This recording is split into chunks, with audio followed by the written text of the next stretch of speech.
Hello, everybody. Thank you for joining us today for Marlo Broughton's artist talk on his current exhibition, Long Days, No Dreams.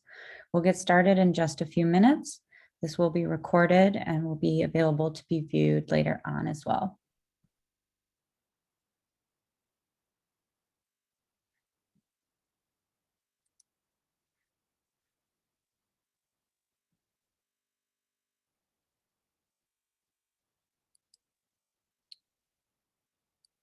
Yeah, thanks for joining, everyone. I really appreciate the support.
All right, we are going to get started. Thanks everyone for joining us. And if we have some people who drop in throughout the event, that's fine. I'd like to just have a brief introduction to Marlo Broughton. He's born in 1987 in Detroit, Michigan, also known by Marlboro, and he is an artist and designer. He got his start by working with his cousin and founder of Detroit versus Everybody, Tommy Walker, eventually working with members of Finally Famous and Big Sean's early career. He began as a graffiti and traditional artist, later moving on to study industrial design at Wayne State University, and now continues his practice making acrylic paintings and also murals. He has exhibited work in galleries and outdoor environments, including murals in the market, 1X Run, Playground Detroit, and was recently featured at Scope Miami Beach Art Fair. His current exhibition is on view this week through the 26th, and we'll have a closing reception on Saturday from 12 to 5 p.m. With that, I will go ahead and turn it over to Marlo. Hi, everybody. Thanks for joining. I know it's like the afternoon, so I appreciate that you took time out your day to do so. And I'm excited to kind of just go through some of my work and like the process and how the exhibit came to be. So for those who haven't seen the like entirety of all the pieces together, this is like the layout at Playground Detroit. Um, there's no like specific order for them to go in. They all kind of like balance each other out. That's why like, the color palette and like they're detailed but also simple at the same time.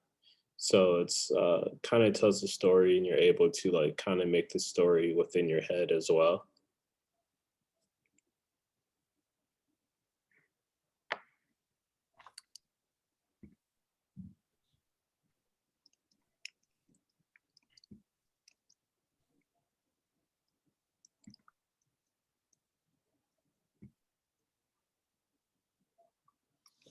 So Long Days No Dreams is really kind of like an idea that I've been thinking about for a while. A lot of it is based upon just the idea of Martin Luther King and his speech, you know, and we often refer to his speech, and I feel like we often hear it, but we don't progress any further beyond of the speech or the night of his incident of, you know, the tragic loss of him and the dream that he had.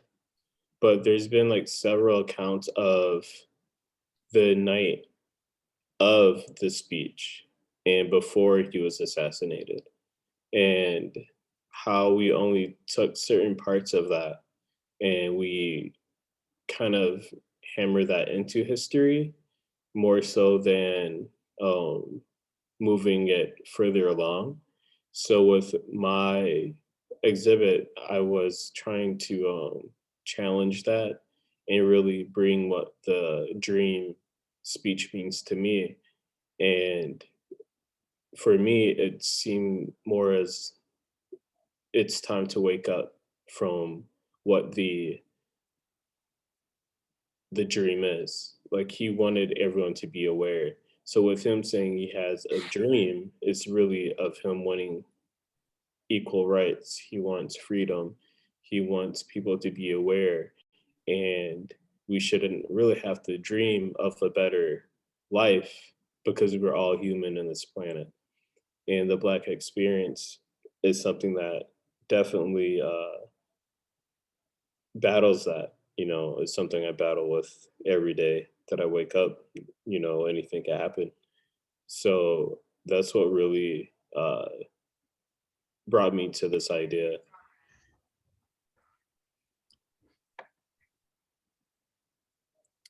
And by like doing so, I incorporated a lot of different images. Um, a lot of them are very vibrant, and I kind of thought about that just due to like if I was in Africa, like my native home, which is a very colorful and vibrant place, and we weren't, you know, taken from one place to another. Even within all the challenges that are faced, there's still a lot of color to life, and a lot of that color is, I feel like, no matter where you know uh, we were taken or displaced, that those colors and those things have always been within Black culture. So that's the only reason why they're so colorful. And even though the topic is very, it's kind of a dark but real topic. Um, these two images, um, I kind of thought of a brother and a sister because I made them at the same time. Um, they both have images of fragment images of like civil rights protest.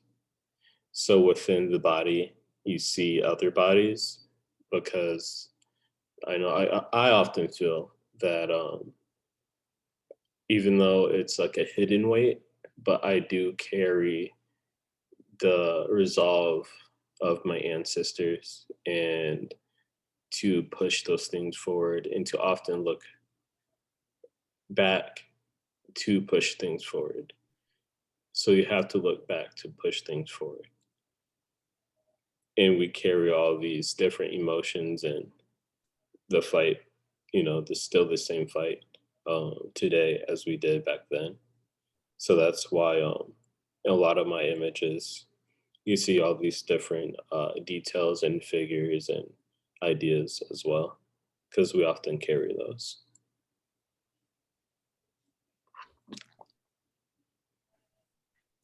Um,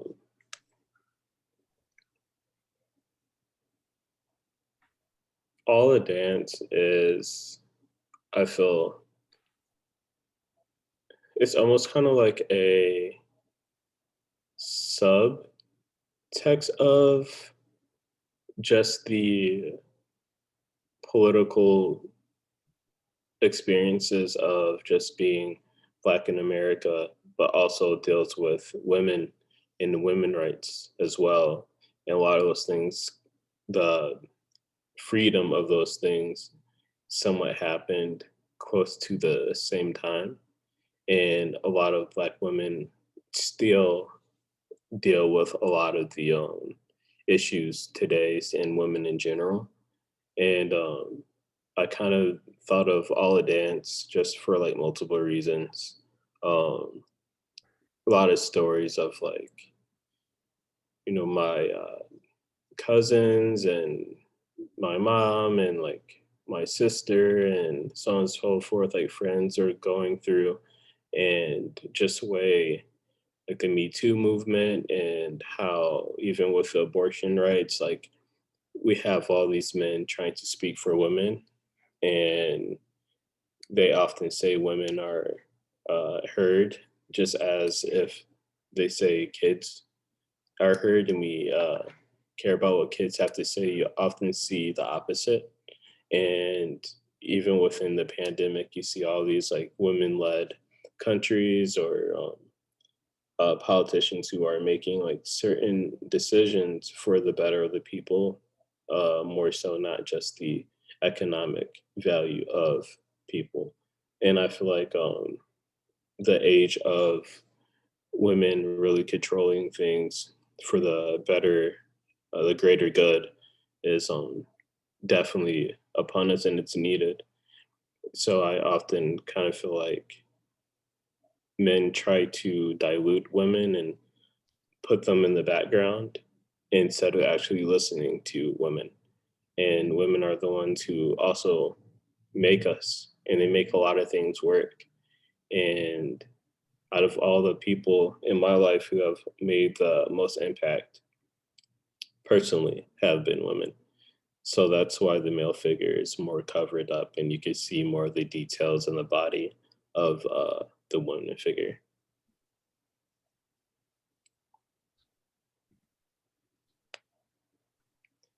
Um,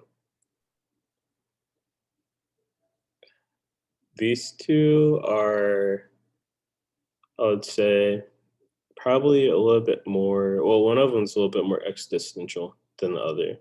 So the Untitled One is more existential. It's kind of like moving beyond the ideas and scapes of what the human experience is, and also learning to control your own narrative and not live up to the stereotypes or the ideas of what the world wants you to be.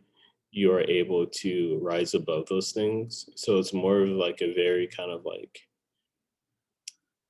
I don't know, I wouldn't say like a deity or anything like that, but it's definitely like if you ever seen the movie or read the comic book Watchmen, it's definitely like rising above and becoming your own like Professor Manhattan. And he was so he almost became kind of disconnected with human life um, due to seeing how irrational and dumb we are and how we make all these things in place um, that to a certain extent just kind of holds the evolution of human life back. And I feel that if everyone was able to kind of be themselves and walk in their authentic truth and not have to live under these ideas and narratives that were placed upon them um, before they were born. I think, you could be your own being, your own uh, benevolent being. So that's where the black and white one really kind of comes into place. And the other one is just another idea of like just my appreciation of just a lot of the women in my life. This one's called Mineral Water. Um, it's just like, I don't know, it's very simple, but I also think it's just kind of like beautiful as well. A lot of the most beautiful things in life are also very like simple. And my mom has always made things that seemed normal or maybe boring, fun and simple. And I kind of like carry that into my work because those are also the things that I often like remember. And,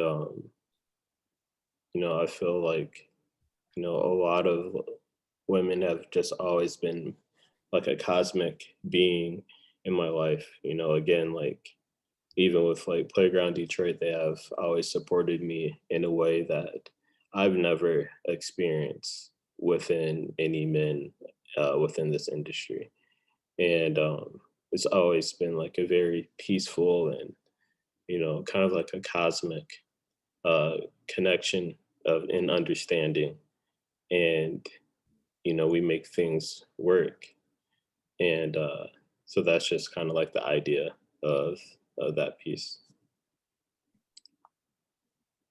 Hurt Me Soul. When I made this, I actually was listening to Lupe Fiasco's Food and Liquor. And when I finished up this painting, it landed on the track Hurt Me Soul. And it kind of just fit in perfectly because the record often states um, about the continuous fight and the things that are placed in this world that often um, are kind of here to damage us, but not actually aid us into living like a prosperous life. And the stereotypes um, that have been placed, which also like held us back um, not by our own volition, but due to the system that we were brought into, or born into. And so this figure is, it has an afro.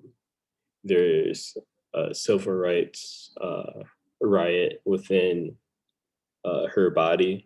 Um, and I just feel like that makes a big statement for the fight against, many things, many ills that the world has and America has. So that's kind of where the idea for this one came. And this one's gratitude. And I referenced my friend Rick. he's always been kind of like a sage, and I don't know, he's just a very like benevolent like guy, selfless guy, and we both kind of came up around the same time during like the golden age of like streetwear and the scene of art in Detroit before like the new Detroit branding. Um, and he's always been someone who I could go to for advice. He'd always talk about gratitude before he even started to really incorporate that into his brand. And he's a very like family oriented person. He's very uh, you know deep into what Black American culture is. He grew up tap dancing and he continues to do so, and like the background of what like tap dancing came from also comes from like slavery time and so on and so forth. So he really just takes all these things and he wraps it up, and at the end of everything he often talks about gratitude, and I have a lot of that towards him. And him also being from Detroit and a familiar figure within the city, I just kind of thought it was like fitting um, for this image to be placed. And on top of his head, it's the protest photos of "I am a man." So like, there's a whole protest, and many of you probably have seen it. It's just like a whole bunch of men, black men, with signs that say "I am a man," and it's talk about union and justice and all those things. And when I think of any black male figure that I'm close to, um, I think of Rick, especially within like the industry um, that we're both in, because he keeps his integrity. He really makes his work to inspire his family, his kids. He really supports his wife, who is also like a really great person and has a few brands herself, and ultimately really does this to inspire people in positive ways. And so that's what inspired me for this paint. Breathe and wait. They both are kind of I don't know, I guess they're kind of like a yin and a yang. Um Breathe, I was just thinking of, like unfortunately with like police brutality, um, you can get pulled over and your last breath could be taken. They say that the first 30, 40 seconds of getting pulled over by the police is like the sign of the direction of things are going to go. And when I thought of Floyd and I thought of like some of my own interactions with police and friends who I know who have been, either shot by police or any of those things, and rather if they actually end up in harm, physical harm, it's still taking those last moments, those breaths, and trying to survive those moments. And so that's what the Breathe painting is really about. And I feel like so many young people um, have unfortunately had their last breaths taken by the people who were sworn in to protect us. Wait is kind of like, it's very like statuesque and stoic. And throughout all these things, we continue to wait. We continue to re-strategize. We continue to find some sense of stoicness, especially as being a black male or just a black person in general. We have these stereotypes of, oh, there's the mad black woman, or here's the angry black man. But how do you flip that? And how do you throw them off guard when you're stoic? And we have always been stoic, and we never personally ever been mad. We've been passionate. And they confuse that passion with being angry. So the next approach is to be stoic and to confuse them and to sit back and analyze these things and really figure out how to make the change, not for uh, just the system, but for ourselves. So that's where wait comes in, because we're constantly waiting. Look also was really thought of during the Floyd um, murder, which that's what it was. Um, Behind the figure who was looking, he's looking at you. You can't tell what condition he's really in. Um, the figure in the background is actually a distortion of the police officer who rested his knee on his throat, on his neck, and you'll see the like the state of the police car here, and so it's just kind of like that distortion, which he probably felt um, very disoriented. He's probably was going in and out. Things were definitely probably becoming more abstract for him as his time was being taken away from him. And the problem is that could happen to anyone. It could happen to me. It could happen to my brother. Any protagonist, um, black protagonist, that could happen to. So that's why this image is constructed as it is. This is Untitled One, so it's very similar to Untitled Two.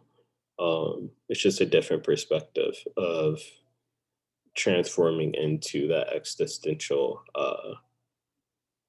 person, to that being that can move within the society, but see things for what they are, and to become your own self, your own narrative, your own benevolent person. And that's through a transformation. And to make that transformation, things are somewhat ugly at first. So that's why this face looks a little bit more distorted and more ugly. You can see like the mouth and like the nose and parts of like its cheek is just kind of like, you don't know if it's like just floating around, or you don't know which parts are made up of what. Because transformation is a very hard thing. Evolution is a very hard and painful thing, and to look in the mirror and see where you're at and what you need to do often could be a painful thing or an ugly thing, um, but also a beautiful thing. So that's why the character looks like that. Wake Up is about really kind of just like being vulnerable and holding yourself um, accountable for your feelings and feeling what you need to, and to again really just see things for how they are. And as a black male, we're often taught these narratives of you can't cry, you can't do this, you can't do that. And I feel for even myself, I'm somewhat of a sensitive person. Um, to hold yourself and comfort yourself is waking up different parts of yourself and being more vulnerable. And as being a black male, showing those sides, um, being vulnerable, being afraid to, you know, not just walk around with an exterior is important because that's a narrative that really wasn't around when I was growing up. And, to hold yourself is also to free yourself. And when you do that, you're able to be there for other people. And that's where Wake Up came to mind and play for me. Virgil was here is two things. It works because the jacket he designed for Louis Vuitton was inspired by the Black Panther posters and the Black Panther logo. And also, Virgil and I have a very close 6 degree separation. Um, a lot of his friends are friends of mine, and one of my best friends, DJ Timbuktu, was also one of his best friends. And I would see Virgil like once or twice a year um, when we threw our Cancer Foundation event, or if I was in Tokyo and if he happened to be there, I end up running into him. It's always like just a very nice guy. He always was willing to share the things that he learned. Um, so that's one thing that it really meant to me. Like when I heard about his passing, I bought a canvas that day and I was going to work on this other painting for the show. Um, and then it just kind of just felt right for me to do, rather if like people got it or not. When I posted it, a lot of my friends really felt it, so it really meant a lot to me that it also helped a lot of my friends move uh, on with their feelings and so on and so forth due to his passing. Oceans also just deals with like the cosmic entity and fluidity of what women have been in my life. Again, just a very like I don't know, like my universe really wouldn't be what it is today, especially like my art career, if it wasn't for like Paulina and Samantha, Rula taking a chance for me uh, at One X Run, and like I have friends and like curators in Chicago and so on and so forth who have always like really tried to place me places. Tara from Library Street, like a lot of the most important and most like groundbreaking things that happen in my life were due to women.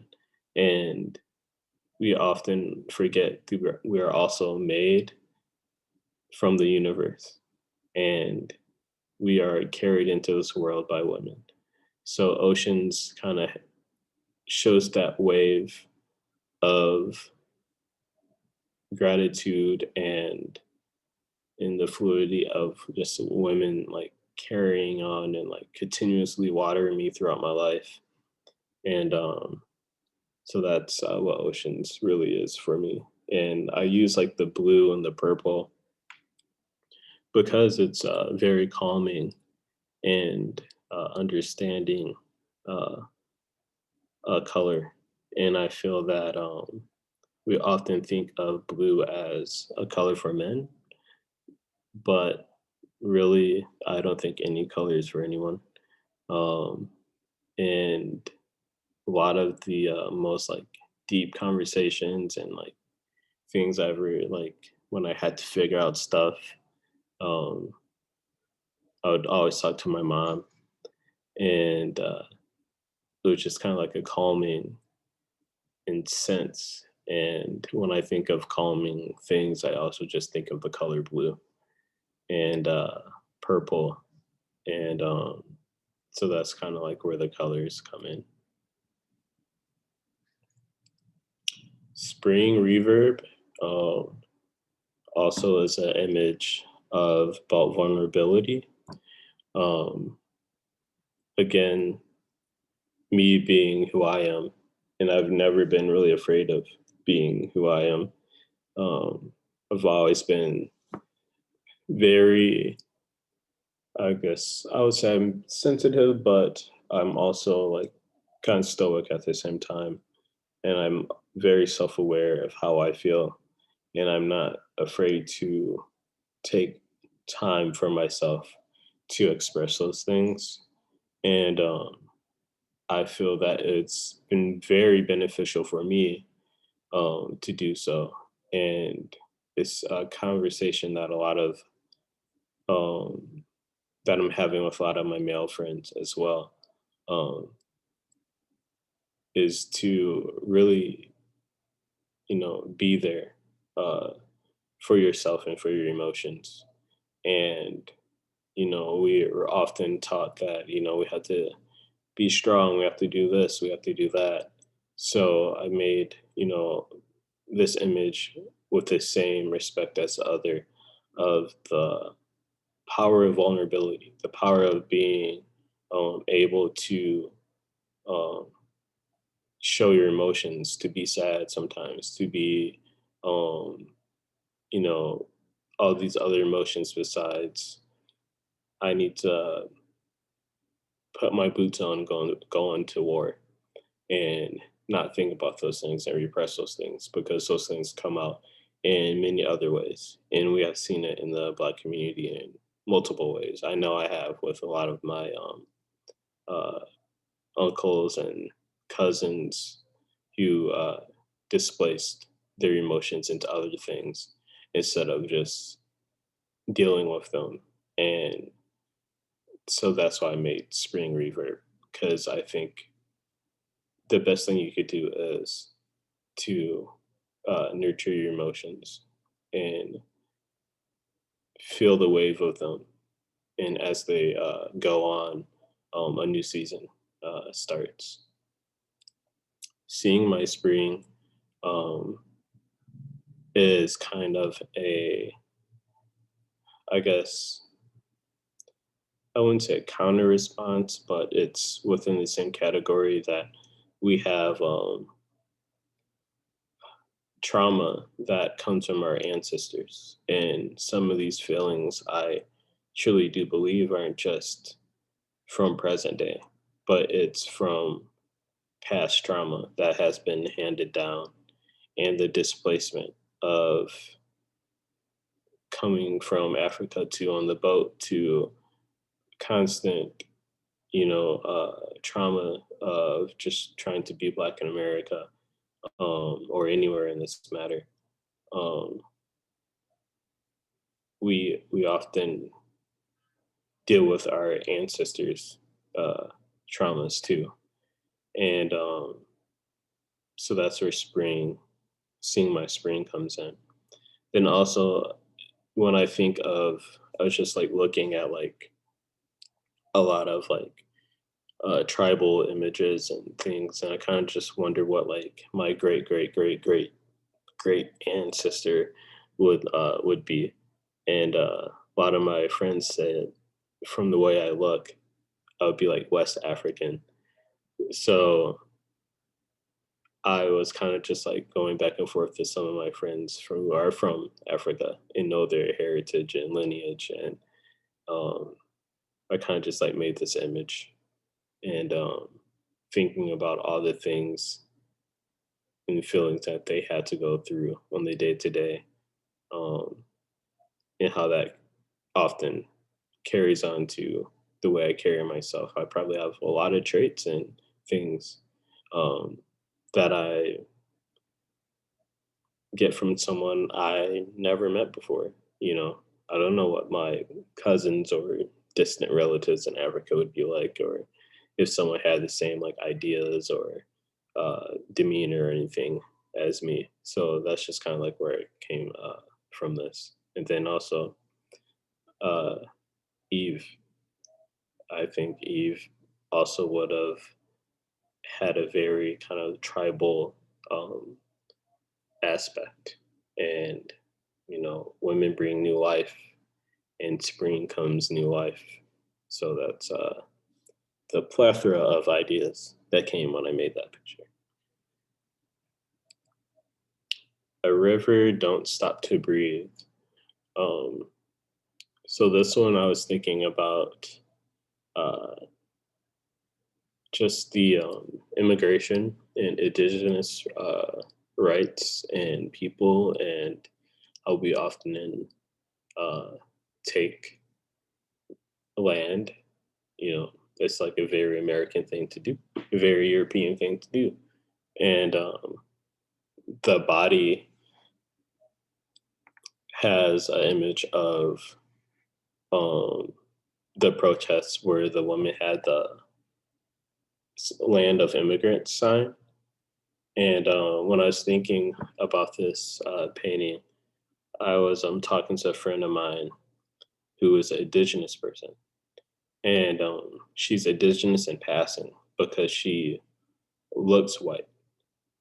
And all of her relatives are a bit darker than her and her siblings.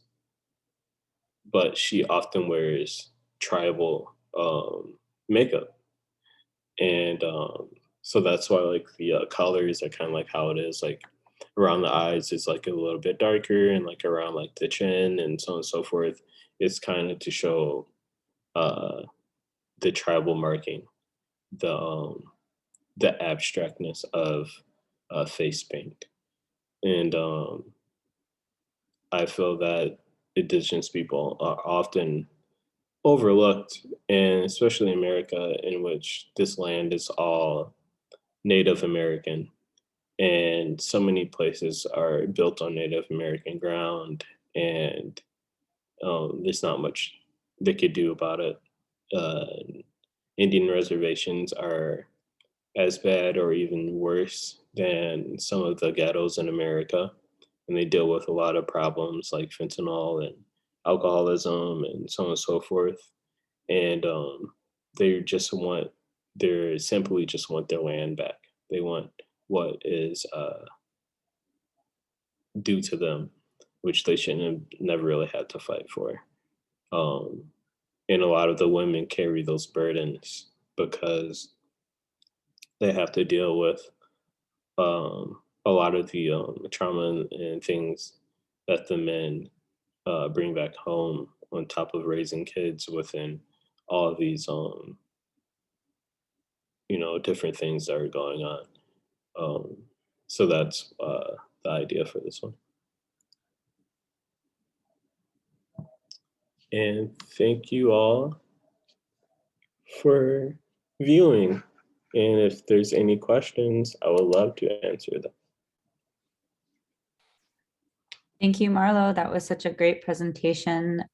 Really appreciated hearing your thoughts on all of the work that you have up in the exhibition, which is on view through this Sunday, or I'm sorry, Saturday, March 26th, at the Gallery Playground Detroit at 2845 Gratiot Avenue. If anyone has any questions, feel free to put them in the chat or share them in the Q&A function.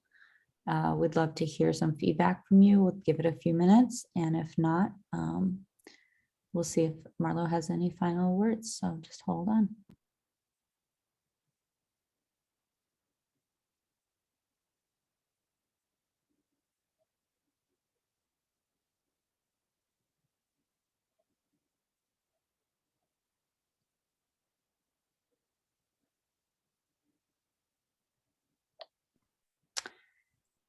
I will start with a question, Marlo. Out of the experience with the exhibit and putting all of the work together in the gallery for the first time and coming towards the end of the show, do you have any, kind of like thoughts on that, or any of the feedback that you've gotten throughout the exhibit, or experiences with people visiting and like understanding your message? Yeah, I would say for me, my message kind of like evolved through the opening till now. Um, a lot of people came and they also told me like how they felt about certain pieces and how it resonated with them. And it kind of just made me understand like ideas get evolved, the story get evolve. So I thought that was like probably like the best part for me because I wasn't sure how it was going to be perceived um, at all. I wasn't sure if like people like it or they wouldn't like it. My work isn't some of the stuff that you like style wise and things that you kind of see within the city. I feel like my work is um, very true to myself, and I'm not really like making anything that's I guess like I would say easy to digest because it's not like it's I'm not like not making a character and showing that it's not like abstract in the sense of like shapes and colors which could be displayed on anyone's wall and so on and so forth. So it's really cool to see that a lot of people really enjoyed um how authentic my work uh is, because that's one thing I try to hold true to. Um, so I think that's like the biggest part for me. It also makes me want to follow up with a smaller series because there's certain pieces that people have like really like keyed into, and as they're telling me why they like those pieces, it just inspired me more to kind of continue the story of that image and evolve that image into something else. So those are probably the two like key takeaways for myself. If that answers the question. Yes, thank you. Uh, I was very curious to know what you are interested to do next as well, now that you've had this big exhibition and you have all this feedback. What are your plans for the rest of the year going forward? So I want to make a follow up series called Mirrors Facing Mirrors. Um, so the idea comes from when you face mirrors together, the space expands. And as we're on our phones and we often mirror things in society, the space is always expanding. So even with COVID, you have, you know, one person could say, "Oh, I can't breathe with a mask on." And then you have a whole bunch of other people mirroring that sentiment, rather they could breathe with their mask or not. So you end up getting this expansion between people and things.